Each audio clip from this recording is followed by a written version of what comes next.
दया के समान कोई धर्म नहीं, हिंसा के समान कोई पाप नहीं, ब्रह्मचर्य के समान कोई व्रत नहीं, ध्यान के समान कोई साधन नहीं, शांति के समान कोई सुख नहीं, ऋण के समान कोई दुख नहीं, ज्ञान के समान कोई पवित्र नहीं, ईश्वर के समान कोई इष्ट नहीं, पापी के समान कोई दुष्ट नहीं।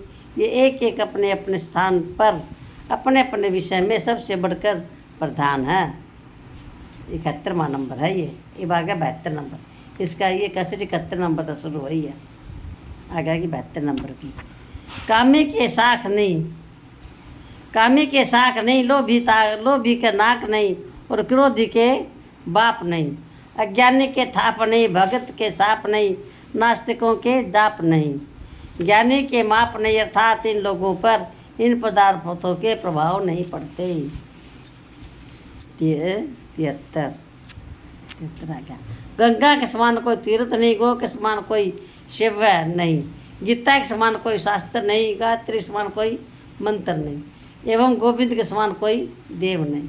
74 गंगा स्नान, गो की सेवा, अर्थ सहित गीता का अभ्यास और गायत्री मंत्र का जप और गोविंद का ध्यान, इनसे किसी एक का भी निष्काम भाव और श्रद्धा भक्ति पूर्वक सेवन करने से कल्याण हो सकता है। 75 जिसने सत्य, अहिंसा, क्षमा, दया, समता, शांति, संतोष, सरलता, तितिक्षा, त्याग आदि शस्त्र धारण कर रखे हैं, उसका कोई भी शत्रु किंचित मात्र भी अनिष्ट नहीं कर सकता। 76 आचरणों के सुधार की जड़ सर्वथा त्याग है। 77 झूठ से बचने के लिए जहाँ तक हो भविष्य के निश्चिंत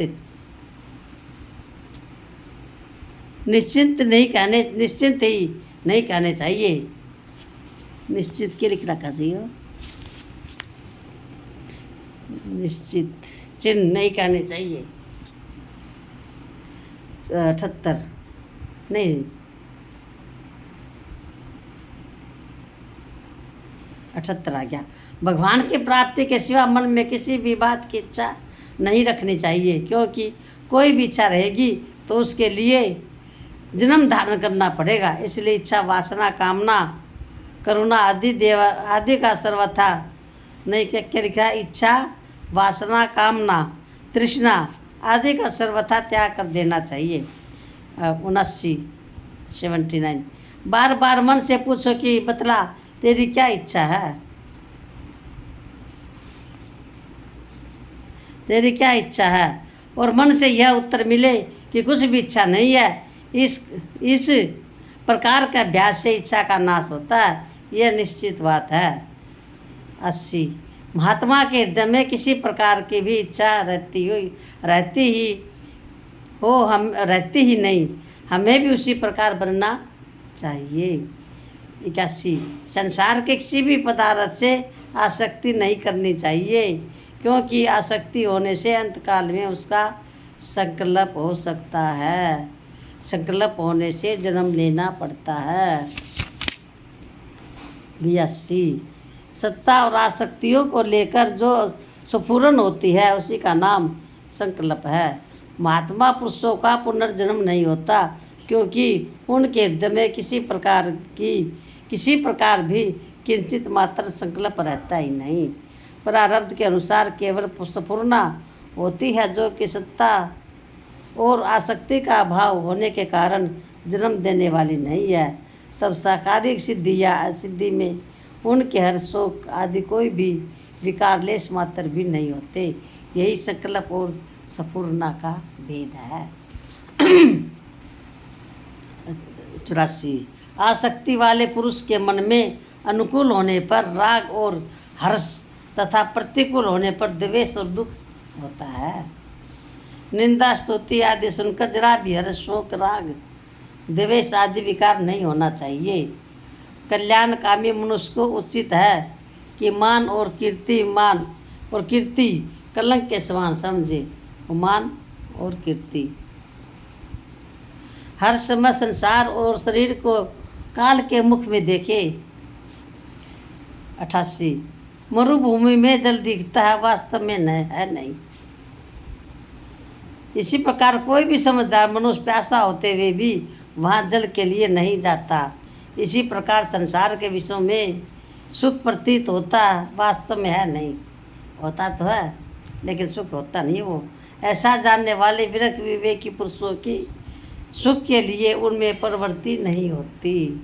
जो ज्ञानी होते हैं वह 89 जीवन मुक्त ज्ञानी महापुरुषों की दृष्टि में संसार स्वप्नत है, इसलिए वे संसार में रहकर भी संसार के भोगों से लिप्त नहीं होते।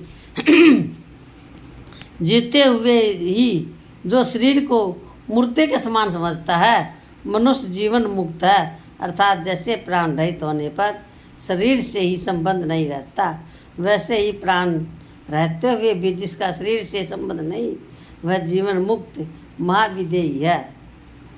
91 श्रद्धालु मनुष्य के लिए तो महात्मा का प्रभाव माने जितना थोड़ा है, क्योंकि महात्मा का प्रभाव अप्रेम्य है।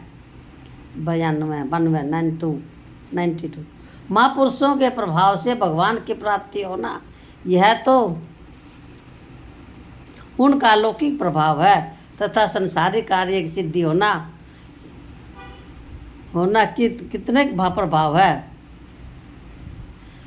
93 महापुरुषों की चेष्टा कर उनके तथा लोगों के प्रारब्ध होती है एवं लोगों के श्रद्धा प्रेम तथा ईश्वर आज्ञा से भी होती है।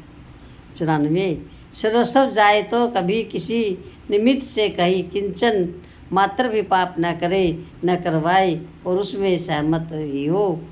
95 पैसे न्याय से ही पैदा करे, अन्याय से कभी नहीं, चाहे दुखों में ही मरना पड़े, चाहे दुखी हो मरना पड़े, लेकिन पैसे न्याय से कमाने चाहिए, अन्याय से नहीं। आगा होगा 97 नंबर।